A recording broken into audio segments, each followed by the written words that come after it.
Hello students, welcome to the chemistry zone chapter 2। एक last topic जो बाकी था अपना उसको आज कवर करना है। चैप्टर 2 में लास्ट में एक टॉपिक है energy of an electron in hydrogen atom.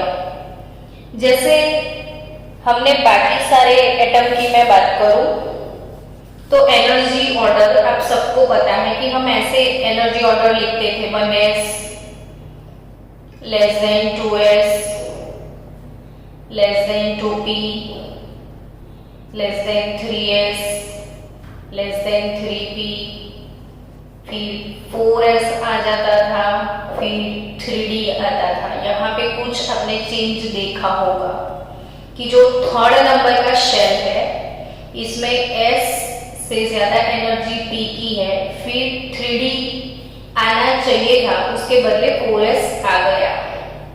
तो यहाँ पे ऐसा क्यों हुआ? क्यों 3d से लेस एनर्जी 4s का है? तो ये जो एनर्जी ऑर्डर है वो मल्टी इलेक्ट्रॉन सिस्टम के लिए है ये ऑर्डर।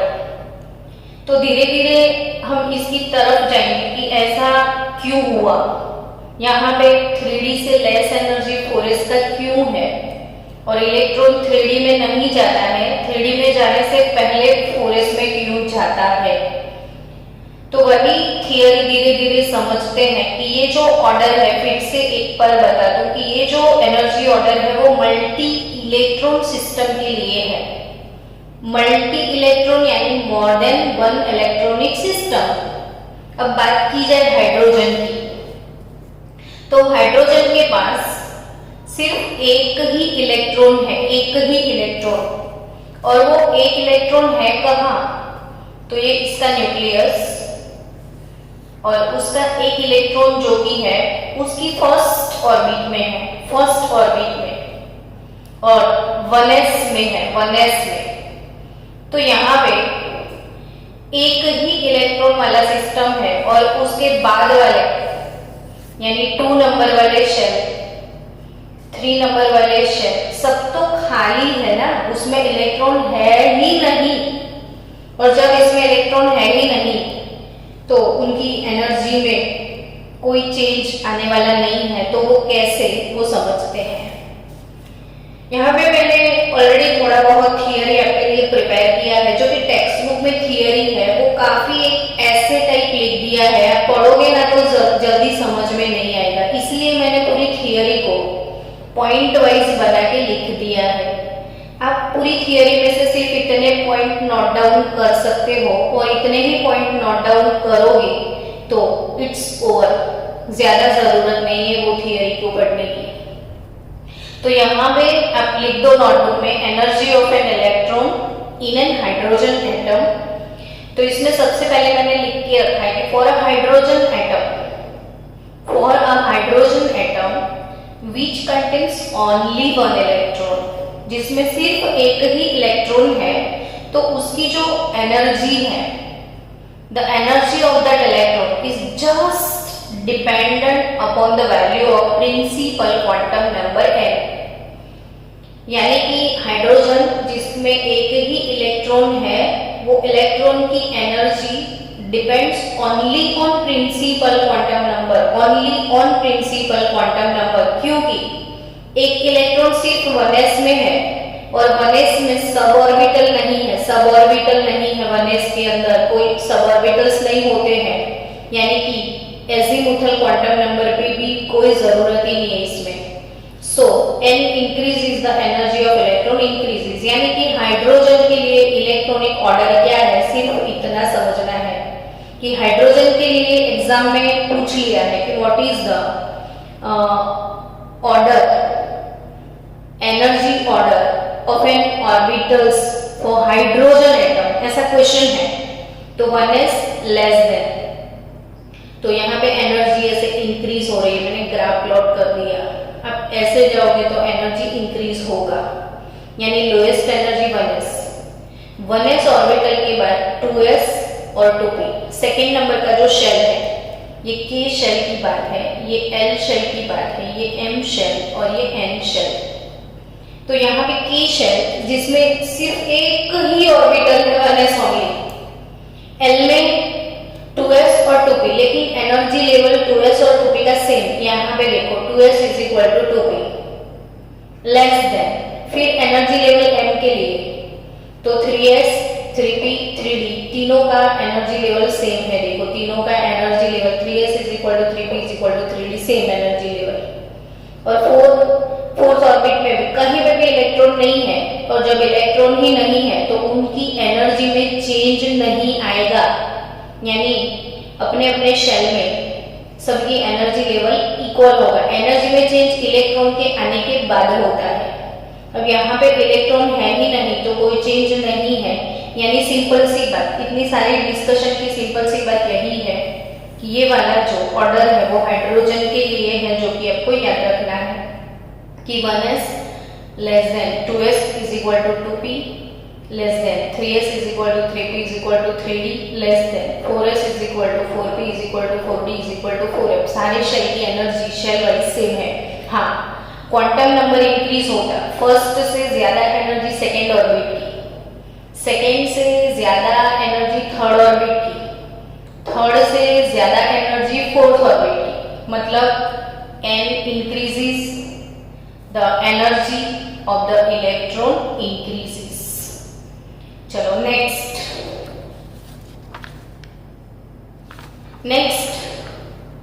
कि भाई रीजन तो बताओ मैडम, क्या रीजन है जो यहाँ पे एनर्जी चेंज नहीं होता है? तो the reason for this above sequence of energy is because that hydrogen atom contains only one electron and only electrical interaction present is the attraction between the electron and nucleus। यहाँ पे सिर्फ और सिर्फ electron का negative charge और nucleus का positive charge, उन दोनों के बीच में फोर्स ऑफ अट्रैक्शन प्रेजेंट है, सिर्फ और सिर्फ फोर्स ऑफ अट्रैक्शन। तो आपको मन में आया होगा तो और दूसरे कौन से होते हैं?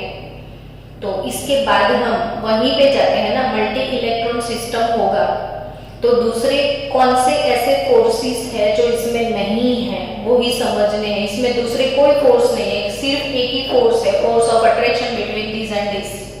लेकिन मल्टी इलेक्ट्रॉन सिस्टम होगा तो रिपल्शन फोर्सेस भी होंगे, अट्रैक्शन फोर्सेस भी होंगे, वो पढ़ते हैं आगे। अभी डीजेनरेट ऑर्बिटल्स क्या है वो टर्म भी आपकी टेक्स्ट बुक में दिया हुआ है, सो मैंने लिख दिया कि व्हाट इज डीजेनरेट ऑर्बिटल्स। तो कई बार मैंने अपने लेक्चर में बोला है, कई बार, कि those orbitals which have same energy, जिनकी एनर्जी लेवल सेम होते हैं उनको डीजेनरेट ऑर्बिटल्स बोलते हैं। जैसे p के 3 सब ऑर्बिटल्स हैं, px, py, pz, तो तीनों का एनर्जी लेवल सेम होता है। d के 5 सब ऑर्बिटल तो they are called degenerate orbitals. f के 7 डीजेनरेट ऑर्बिटल्स, तो डीजेनरेट यानी जिनके एनर्जी सेम होते हैं। फिर उसमें एक दूसरा टर्म डाल दिया है ग्राउंड स्टेट, ऐसा भी लिखा हुआ है टेक्स्ट बुक में। तो ग्राउंड स्टेट क्या होता है वो एक्सप्लेन कर देते हैं कि ग्राउंड स्टेट यानी it is the state where the electron is most stable, जहां पे मोस्ट स्टेबल होता है इलेक्ट्रॉन। जैसे आप कहीं पे भी गए, मामा के घर गए, मासी के घर गए, या अपने कोई भी जगह पे एज अ गेस्ट आप गए, तो वो आपका एक्साइटेड स्टेट है। आप ज्यादा दिन तक किसी और के घर में नहीं रुकोगे क्योंकि वहां पे आपको कंफर्टेबल फील नहीं होता है। तो आपको सबसे ज्यादा कंफर्टेबल कहाँ पे फील होगा? तो अपने खुद के घर में। हश वाला फीलिंग कहाँ आता है? खुद के घर में ही आता है। तो अपना खुद का जो घर होता है उसमें हम मोस्ट स्टेबल रहते हैं, इसको ग्राउंड स्टेट बोलते हैं। लेकिन आप किसी और के घर जाते हो घूमने के लिए तो वो आपका एक्साइटेड स्टेट है। यानी हाइड्रोजन की बात करें तो हाइड्रोजन का एक ही इलेक्ट्रॉन है, वो 1s ऑर्बिट में है। तो 1s ऑर्बिट जो है हाइड्रोजन के लिए वो ग्राउंड स्टेट है। यानी व्हाट इज ग्राउंड स्टेट बच्चों? तो it is the state where the electron is most stable, and ground state is the state where energy of the electron is minimum and is tightly held by nucleus। जिस orbit में वो nucleus से tightly hold करके रहता है वो है उसका ग्राउंड स्टेट। और हाइड्रोजन के लिए 1s is a ground state. Now what is excited state? ये भी टर्म आपकी टेक्स्ट बुक में मेंशन किया है। तो व्हाट इज एक्साइटेड स्टेट बच्चों? तो आपको पता है ना, इलेक्ट्रॉन हाइड्रोजन का जो भी है वो हमेशा जंपिंग जपक करता रहता है, न्यूक्लियस, फिर उसके बाद वाला जो n=1 इसका ग्राउंड स्टेट है, यहाँ पे इलेक्ट्रॉन है, फिर बाकी बहुत सारे ऑर्बिट्स इसके अंदर है। अब यहाँ से जब इलेक्ट्रॉन स्टेबल है, अच्छे से अपने घर में रहता है, लेकिन बाहर वाला कोई और पार्टिकल जैसे फोटोन है तो इसको एनर्जी प्रोवाइड करता है। और जब इलेक्ट्रॉन को एनर्जी मिल जाता है तो वो बॉर्बिटा पी के रेडी हो जाता है, चलो मेरे को जंप करना है। तो वो एनर्जी एब्जॉर्ब करके उस दूसरी ऑर्बिट्स में मूव ऑन होता है। इसके लिए बहुत सारे ऑप्शन है, कोई ऑर्बिट ना हो तो बाहर भी निकल आता है। तो ये इलेक्ट्रॉन जंप करके कोई एनर्जी को एब्जॉर्ब करके जंप करके कोई और ऑर्बिट में जाता है तो उसको एक्साइटेड स्टेट बोलते हैं, एक्साइटेड स्टेट। तो जो हाइड्रोजन है ना, ये फर्स्ट वाला ऑर्बिट ग्राउंड स्टेट, लेकिन n>1 एक्साइटेड स्टेट। अब सपोज हाइड्रोजन सेकेंड ऑर्बिट में आया, second orbit is called first excited state. Second के बदले वो थर्ड में आया तो it is called second excited state. वो फोर्थ में आता है तो it is called third excited state. आया समझ में? फर्स्ट इसका ग्राउंड स्टेट, सेकेंड वाला orbit first excited state, third वाला orbit second excited state, fourth वाला ऑर्बिट थर्ड एक्साइटेड स्टेट। अगर किसी ने बोला कि फिफ्थ एक्साइटेड स्टेट तो वो सिक्स्थ नंबर का ऑर्बिट, फिफ्थ एक्साइटेड स्टेट तो वो सिक्स्थ नंबर का ऑर्बिट। यानी व्हाट इज एक्साइटेड स्टेट बच्चों? तो electron present in high energy orbitals is said to be the excited. Low energy, minimum energy अपना खुद का घर ground state, higher energy orbit में वो मूव ऑन होता है तो वो excited state. For example hydrogen के लिए 2s 2p और हायर ऑर्बिटल्स जो है वो एक्साइटेड स्टेट है। तो हाइड्रोजन के लिए n>1 इज एक्साइटेड स्टेट। अब next, energy of an multi electron system. Energy of an multi electron system, तो वो क्या होता है वो समझते हैं। अब मल्टी इलेक्ट्रॉन सिस्टम की बात करें तो आप लिखना मेरे साथ साथ कि in case of multi electron system the energy of an electron, energy of an electron depends on two factors, one principal quantum number,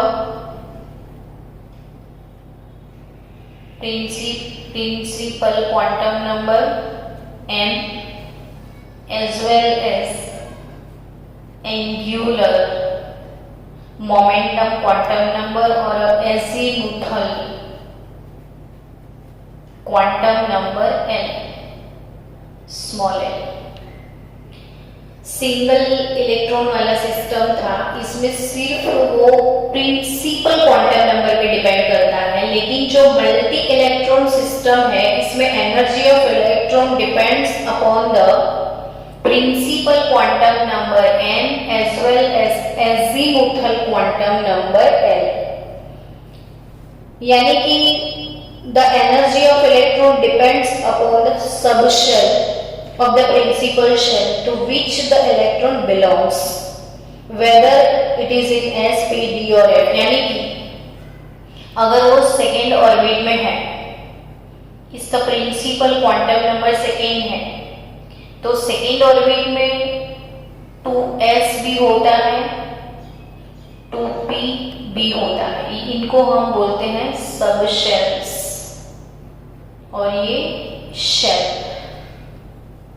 तो सेकेंड शेल में है वो तो पता चल गया, लेकिन वो सेकेंड शेल में भी देयर आर 2 सब शेल्स ऑल्सो।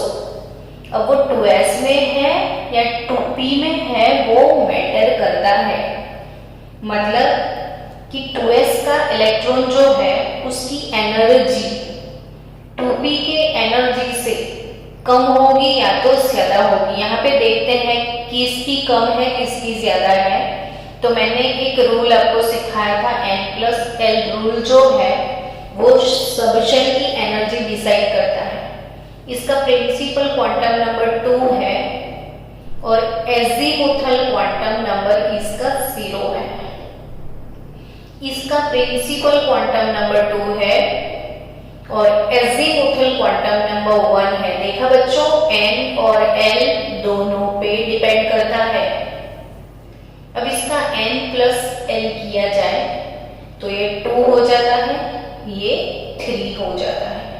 मतलब n+l increases, n+l increases, energy increases here।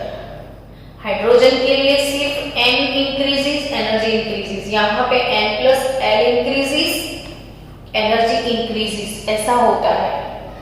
अब समझो कि यहाँ पे n+l किसका ज्यादा है, तो 2p का। So we can say that here energy of 2p electron is greater than that of energy of 2s electron। Guys, is it clear now? बोलो yes। ओके, देखो अब आपको समझ में आ जाएगा कि 3d और 4s, तो क्यों पहले इलेक्ट्रॉन 3d में नहीं जाता है, पहले 4s में जाता है। 4s फुल होने के बाद में ही 3d में जाता है। तो आपको 2 क्वांटम नंबर लिखने पड़ेंगे। इसका प्रिंसिपल है 3, इसका एजीमुथल है 2। इसका प्रिंसिपल है 4, इसका एजीमुथल है 0।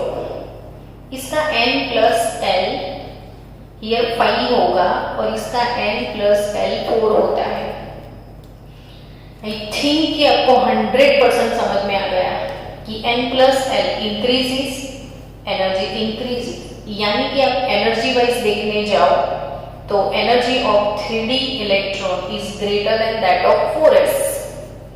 अब बताओ, according to above rule electron सबसे पहले लोअर एनर्जी ऑर्बिट में जाता है, और लोअर एनर्जी ऑर्बिट जब फुल होता है ना बच्चों, तभी इलेक्ट्रॉन हायर एनर्जी ऑर्बिट में जाता है।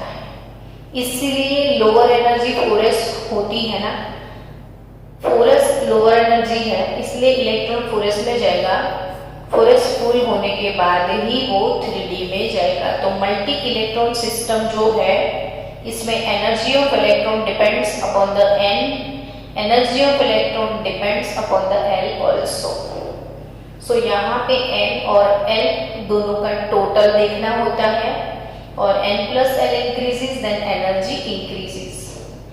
अगर कभी ऐसा होता है कि दोनों का n+l सेम हो जाए, फॉर एग्जाम्पल कि प्रिंसिपल शेल 3s ले लो और 3s के बाद आप 2p ले लो। चलो n_l देखो, इसका n3 l0, इसका n2 l1। In case of that n+l similar here 3। अब क्या करोगे, तो यहाँ पे एनर्जी कैसे डिसाइड करोगे जब टाइम होता है, तो ये दोनों का ना सेम है, तो जब सेम होता है तब प्रिंसिपल पे डिपेंड करता है कि अब प्रिंसिपल को देखो, ये principal quantum number is more then energy is more, so यहाँ पे प्रिंसिपल 3 है, इसका प्रिंसिपल 2 है, so energy of 3s is greater than that of 2p। तो यहाँ पे मल्टी इलेक्ट्रॉन सिस्टम के लिए इलेक्ट्रॉन का जो एनर्जी है वो प्रिंसिपल क्वांटम नंबर पे और एजीमुथल क्वांटम नंबर दोनों पे डिपेंड करता है, दोनों का टोटल करना होता है, जिसका टोटल ज्यादा होता है उसकी एनर्जी ज्यादा होती है। तो और एक चीज भी आपको यहाँ पे सीखनी है कि जो मल्टी इलेक्ट्रॉन सिस्टम है उसमें जो फोर्स ऐसा क्यों होता है और क्यों n+l पे डिपेंड करता है, तो यहाँ पे the dependence of the energy of the electron, the dependence of the energy of the electron on both n and l value is because in multi electron atoms there are two type of electrical interactions are present। यहाँ पे there are two type of electrical interactions are present। अब to type electrical interactions कहाँ से आए वो समझते हैं।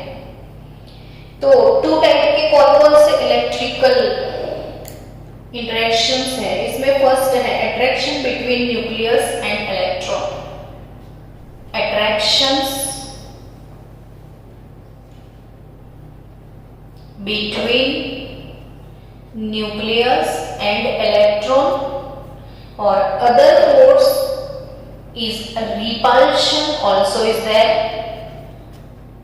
repulsion between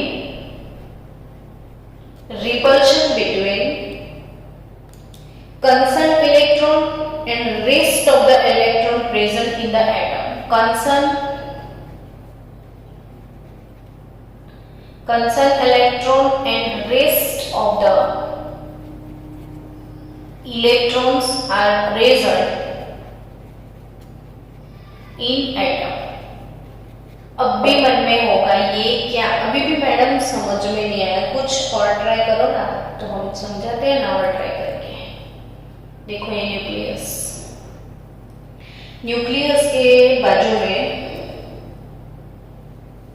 समझो कि ये फर्स्ट शेल है अपना n=1 वाला। फर्स्ट शेल में मैक्सिमम 2 इलेक्ट्रॉन होंगे ना, तो 2 इलेक्ट्रॉन मैंने यहाँ पे लगा लिए। सेकेंड शेल की बात करते हैं चलो। तो सेकेंड शेल में 8 इलेक्ट्रॉन होते हैं, 1 2 3 4 5 6 7 और 8 इलेक्ट्रॉन है। अब थर्ड शेल पे कोई एक इलेक्ट्रॉन प्रेजेंट है। समझो कि थर्ड शेल में यहाँ पे एक इलेक्ट्रॉन प्रेजेंट है, तो यहाँ पे वो वाले इलेक्ट्रॉन को कौन से फोर्स जो है वो उसको फेस करने होते हैं। तो there are 2 type of electrical interactions, attraction between nucleus and proton, यानी कि इसके अंदर जो पॉजिटिव चार्ज है और इलेक्ट्रॉन के ऊपर जो नेगेटिव चार्ज है, ये पॉजिटिव और ये नेगेटिव, और पॉजिटिव और नेगेटिव के बीच में कौन सा फोर्स अप्लाई होगा, तो यहाँ पे होगा फोर्स ऑफ अट्रैक्शन, यहाँ पे अप्लाई होगा force of attraction. Guys clear ना? पॉजिटिव और नेगेटिव ऑपोजिट चार्जेस जो दो होते हैं उनके बीच में अट्रैक्शन होता है। So here it is attraction between nucleus and electron. समझना ध्यान से, it's a very very very most IMP theory.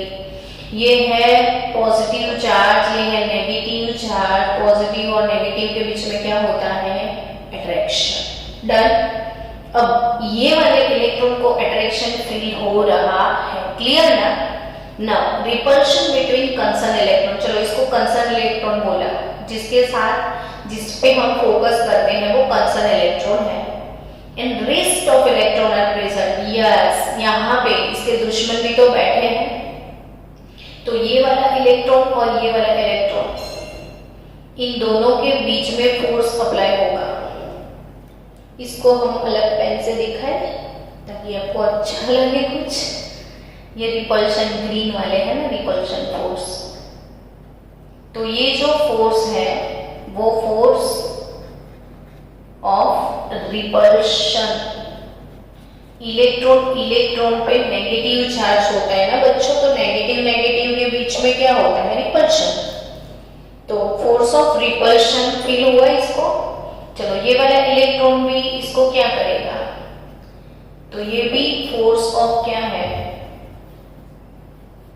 Repulsion है, जो कि हाइड्रोजन में ऐसे सीन नहीं थे। हाइड्रोजन में एक ही इलेक्ट्रॉन था, उसको रिपल्शन देने वाला कोई नहीं था।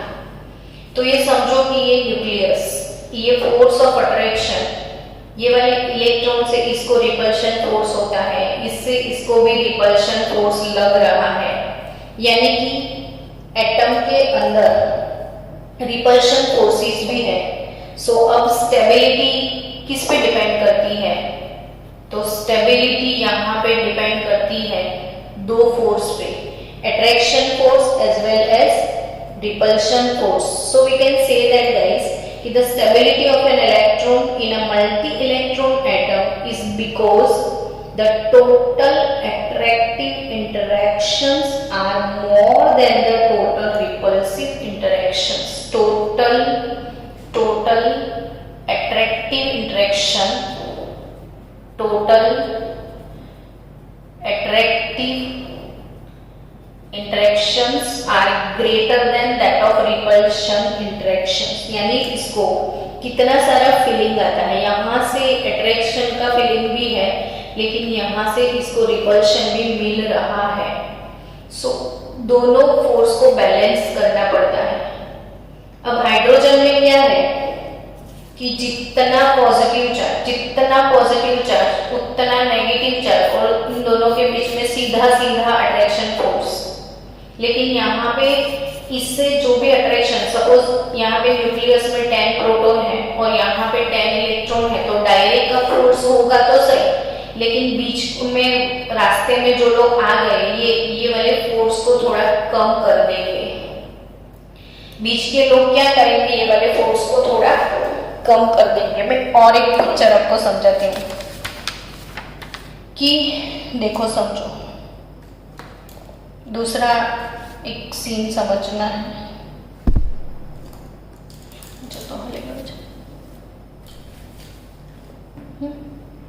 ओके, देखो न्यूक्लियस, यहाँ पे फर्स्ट ऑर्बिट का इलेक्ट्रॉन है, बीच में बहुत सारी ऑर्बिटल है और ये कंसर्न इलेक्ट्रॉन है।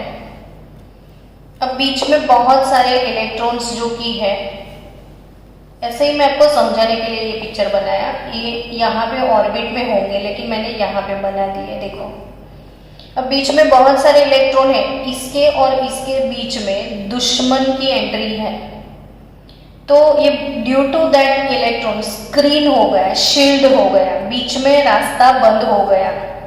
This effect is known as screening effect और शील्डिंग इफेक्ट। इसको स्क्रीनिंग इफेक्ट या तो क्या बोलते हैं, शील्डिंग इफेक्ट। बच्चों, ये बीच में कवच जैसा हो गया, बहुत सारे इलेक्ट्रॉन ने स्क्रीन बना लिया, कर्टेन बना लिया, ताकि इसको ये दिखता ही नहीं। इसका प्यार जो है ना सब में बढ़ चुका है। समझ में आ रहा है? और यहाँ से ये लोग इसको रिपल्शन भी दे रहे हैं। तो यहाँ से जो चार्ज होता है इसको पूरा फील नहीं होता है। यहाँ से जो चार्ज होता है उसको पूरा फील जितना होता है उतना 100% इसको नहीं मिलता है। पता नहीं आपको समझ में आ रहा है या नहीं आ रहा है, मैं कंफ्यूज हो रही हूँ, तो भी फिर भी एक बार बोल दूँ। देखो, इसको जितना चार्ज इसका फील होना है ना, वो नहीं होगा, क्योंकि बीच में बहुत सारे और इलेक्ट्रॉन हैं जो इसका शेयरिंग कर रहे हैं, इसको रिपल्शन भी दे रहे हैं, इसको अट्रैक्शन भी कम मिलेगा ड्यू टू बीच वाले इलेक्ट्रॉन। तो ये जो बीच वाले इलेक्ट्रॉन की वजह से इन दोनों के बीच का जो अट्रैक्शन था वो डिक्रीज हो चुका है, और अट्रैक्शन जो डिक्रीज होता है due to that electron is known as screening effect. क्या बोलते हैं इसको? स्क्रीनिंग इफेक्ट या तो शील्डिंग। जितना इसको फील होना चाहिए ये इन दोनों की वजह से, ये बाकी सारे भी तो होंगे ना, मैंने दोनों एक्सप्लेन किए, लेकिन इनका भी होगा, इनका भी होगा, इनका भी होगा, सबका होगा। तो ड्यू टू दैट इसको कम अट्रैक्शन मिलेगा, और दैट कम attraction is known as Z effective. कम अट्रैक्शन को क्या बोलेंगे? Z effective. तो मैं इसका डेफिनेशन आपको समझा दूं एक बार कि वी यहाँ पे we know that more the number of proton, more is the positive charge। जितने भी प्रोटॉन ज्यादा है, सपोज 10 प्रोटॉन है तो 10 पॉजिटिव चार्ज है, 20 प्रोटॉन है तो 20 पॉजिटिव चार्ज है, 80 प्रोटॉन है तो 80 पॉजिटिव चार्ज है। तो आपको तो कैसा फीलिंग आता होगा? 10 प्रोटॉन तो कम अट्रैक्शन, 20 प्रोटॉन ज्यादा अट्रैक्शन, 80 प्रोटॉन और भी ज्यादा अट्रैक्शन। हेलो, 80 प्रोटॉन बहुत बहुत बहुत अट्रैक्शन होगा ऐसा आपको लगता है, लेकिन बच्चों 80 प्रोटॉन के सामने 80 इलेक्ट्रॉन्स भी तो होते हैं, और 80 इलेक्ट्रॉन रिपल्शन भी तो करते हैं। तो रिपल्शन करने की वजह से इसको पूरा पूरा 80 पॉजिटिव चार्ज जो होता है वो नहीं मिल पाता, उससे इसको भले 80 है लेकिन due to that so many public, so many crowding, इसका जो प्यार जो है वो बढ़ता जाता है। तो इसलिए इसका जो पॉजिटिव चार्ज डिक्रीज हो जाता है, और जितना ही इसको मिल पाता है उसको जेड इफेक्टिव बोलते हैं। इसको क्या बोलते हैं? Z effective. तो यहाँ पे this effect is termed as shielding effect. This effect is termed as shielding effect. मैं आपको शील्डिंग इफेक्ट के बारे में भी बता दूं। Shielding effect, SHI, shielding effect. तो डेफिनेशन भी लिख दो ना उसका, शील्डिंग इफेक्ट कि with the increase in the positive charge on the nucleus, the attractive interaction between the nucleus and electron also increases, but there are some other factors which also play a major role in the establishing the energy of the electron in an orbital, and the major factor is shielding or a screening factor। चलो ध्यान से लिख दो एक बार। with the increase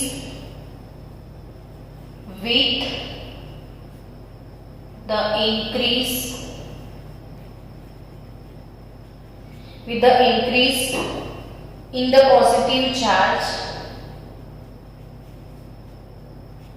with the increase in the positive charge, आप मेरे साथ साथ लिख भी देना, on the nucleus,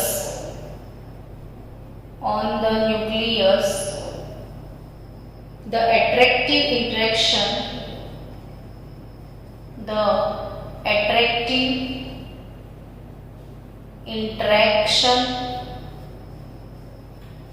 between nucleus and electron increases। लेकिन बाद में दुश्मन भी आ जाते हैं बीच में, but there are some other दुश्मन, but there are some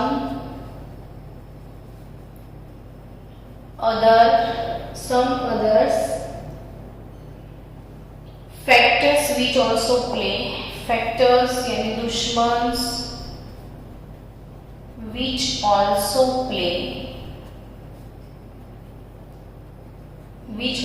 play a major role in the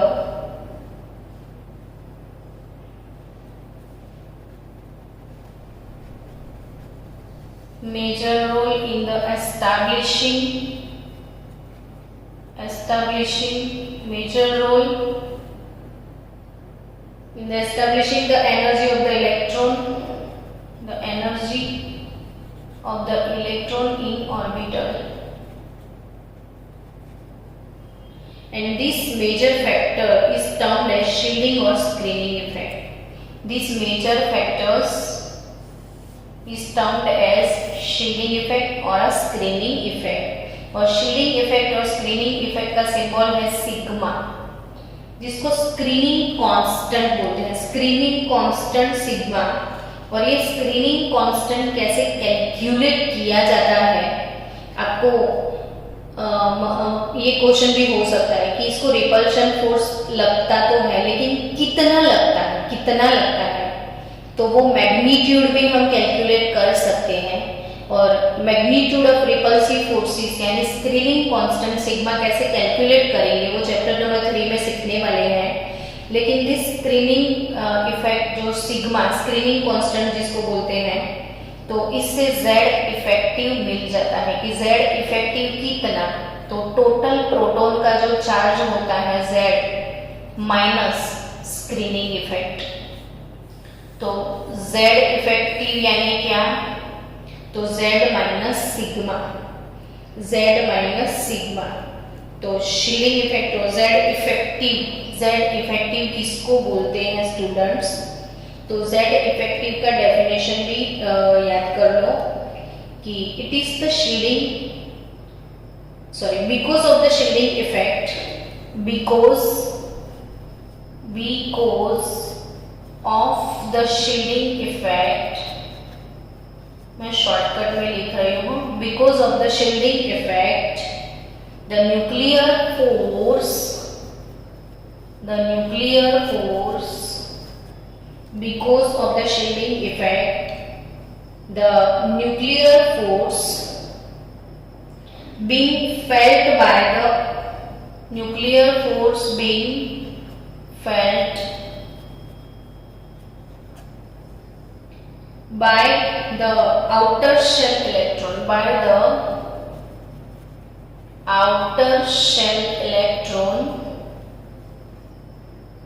is called effective nuclear charge, is called Z effective। यानी जो पूरा चार्ज है उसमें से ये शील्डिंग इफेक्ट निकाल दो तो आपको मिल जाएगा Z effective। तो because of the shielding effect the nuclear force being felt by the outer shell electron, दुश्मनों की वजह से जो आउटर शेल इलेक्ट्रॉन है उसको जो चार्ज फील होता कितना है वो डजंट मैटर, 80 भले होता है लेकिन 80 इसको फील नहीं होता है, दूसरों की वजह से इसको 80 से कम मिलेगा, तो जो कम मिलेगा that is called Z effective. So because of the shielding effect the